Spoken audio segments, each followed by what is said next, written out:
আসসালামু আলাইকুম রহমতুল্লাহ বরকাতু। আমার প্রিয় শিক্ষার্থীরা সবাই জানেন আমি সহজ ভাষায় আপনাদের সামনে অনেক ইংরেজি বাক্য স্থাপন করি এবং আমি নিজেও শিখি।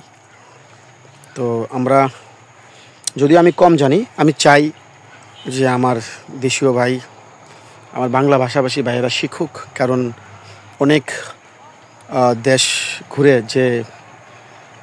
যেটুকু বুঝতে পেরেছি আমাদের অনার্স মাস্টার্স যথেষ্ট নয়, ইংরেজিতে আমাদের দেশটা অনেক পিছনে।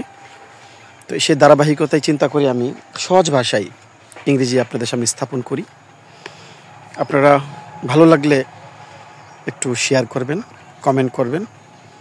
তো এটা হলো আপনাদের প্রতি আমার দাবি। তো চলুন কথা না বলে সামনে চলে যাই।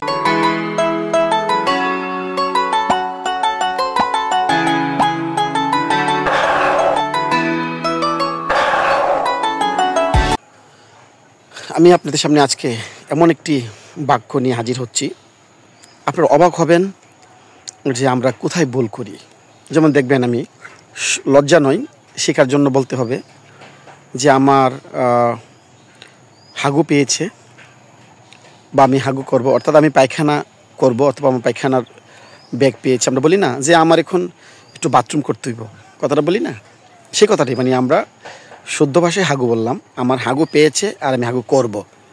দেখেন, দুইটা কিন্তু একই জিনিস, পায়খানা নিয়ে কথা, অর্থাৎ আমি বাথরুম করব এটা নিয়ে কথা। কিন্তু দেখেন এটার মধ্যে কতটুকু তফাৎ, দুইটা বাক্যর মধ্যে কতটুকু তফাৎ।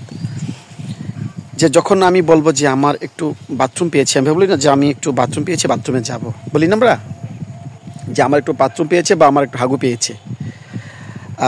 এটার কত সুন্দর একটা ইংরেজি।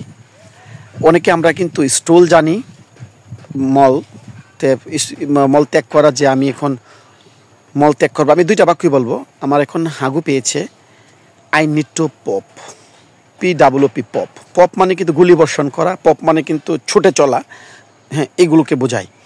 কিন্তু সেই ক্ষেত্রে যখন কোনো বাথরুমে চাপ দেয়, সেই মুহূর্তে যে আমি বাথরুমে যাব, হ্যাঁ, বা আমার একটু বাথরুম পেয়েছে, বলি না আমরা যে আমার বাথরুম পেয়েছে, আমাকে এখন বাথরুম করতে হবে। সেই ক্ষেত্রে আমরা কি বলবো? প্রত্যেকটা ইংলিশ আলাদা আলাদা করে বলবো। যে আমার হাগু পেয়েছে, I need to pop, PWP pop. আমি তো লিখে দিই আই নিড টু পপ, মানে আমার হাগু পেয়েছে। আই নিড টু পপ, কি হয়েছে? আমার হাগু পেয়েছে। কথাটা বুঝতে পারলেন? তাহলে চলুন আমরা এখন এর ইংলিশটা শিখলাম, আমরা হাগু করব, ইংলিশটা কী হবে চলুন সামনে। প্রিয় দর্শক, আমরা কিন্তু একটু আগে শিখলাম আমার হাগু পেয়েছে, আমি হাগু করব। তো ওইখানে কিন্তু আমি পপ দিয়ে হাগু বুঝিয়েছি, এখানে কিন্তু পপ চলবে না। এখানে বলতে হবে আই উইল পাস স্টুল। আমি হাগু করব, আই উইল পাস স্টুল। দেখছেন, আমি হাগু করব, আই উইল পাস স্টুল। দেখছেন, এখানে আমরা পপ দিয়ে বুঝেছি পায়খানা, হাগু। এখানে কিন্তু আমরা স্টুল, অরিজিনাল শব্দটা, যে হাগুর যে অরিজিনাল শব্দটা, আমরা কিন্তু ইউজ করেছি। কারণ কি, যখন কোনো ব্যাগ পায়, যেমন দেখুন খাবারের বেলায় যখন কোনো অফার করা হয়, খাবারটা কিন্তু হ্যাভ দিয়ে বোঝানো হয়। যাকে এটা পরে আসতেছি, তাহলে আমি হাগু করব, আই উইল পাস স্টুল। এখানে পপ চলবে না। পপ দিয়ে যখন চাপ দেয়, বাথরুমের চাপ প্রয়োগ হয়, তখন আমি বলবো পপ। যখন আমি করব তখন বলবো পাস স্টুল, আই উইল পাস স্টুল। ঠিক আছে? তাহলে চলুন সামনে যাই। সেক্ষেত্রে কিন্তু এখন আমরা একটু আগে শিখলাম যে আমি বাথরুম করব। এখন হলো আমাকে বাথরুম করতে হবে, আমাকে বাথরুম করতে হবে। আমি খুব সমস্যা ভোগ করতেছি। ব্যাগটা আছে যে আমার বাথরুম ধরেছে, আমাকে বাথরুম ধরেছে যে আই নিড টু পপ, আমি পায়খানা করিব বা হাগু করিব, আই উইল পাস স্টুল। এখানে কিন্তু আমরা বলবো আরেকটা, যে আমাকে করতে হবে, আমাকে বাথরুম করতে হবে, আমি থাকতে পারতাছি না। আর সেক্ষেত্রে কিন্তু আই উইল পাস স্টুল চলবে না, বলতে হবে আমি এখন বাথরুম করব, I have to pass স্টুল, I have to pass স্টুল।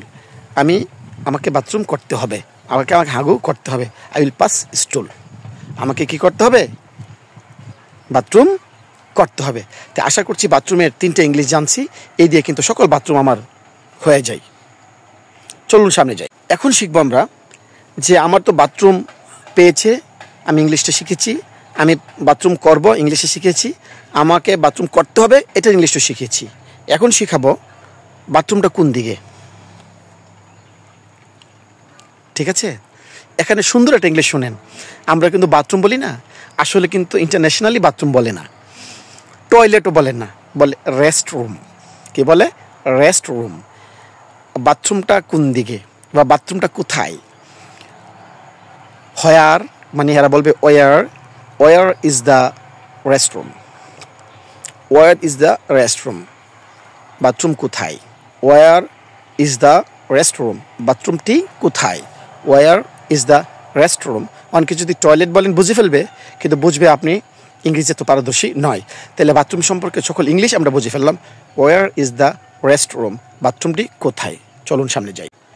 তো বাথরুমের কথা তো সারলাম, এখন সারব প্রস্রাব নিয়ে।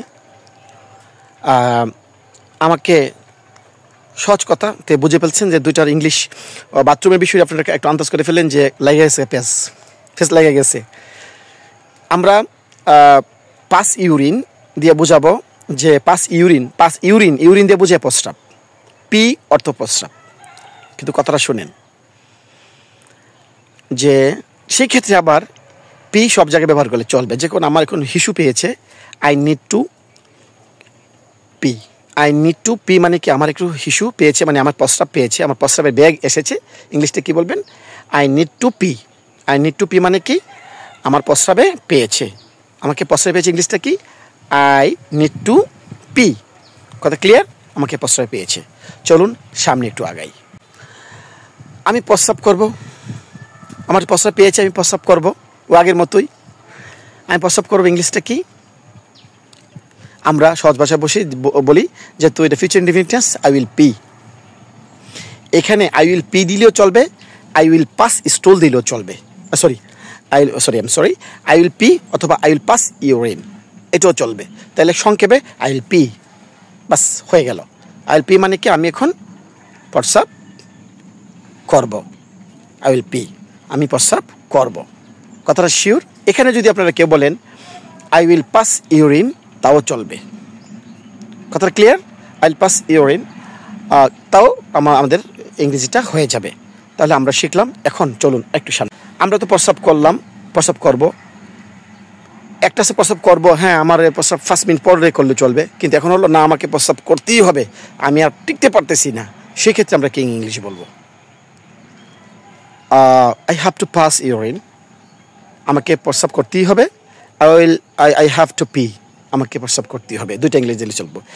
I have to pass urine অথবা আই হ্যাভ টু পি, তাও দিলে চলবে। কথা ক্লিয়ার? তো প্রস্রাব নিয়ে আমাদের 3টে ইংলিশ হয়ে গেল। চলুন আমরা একটু সামনে।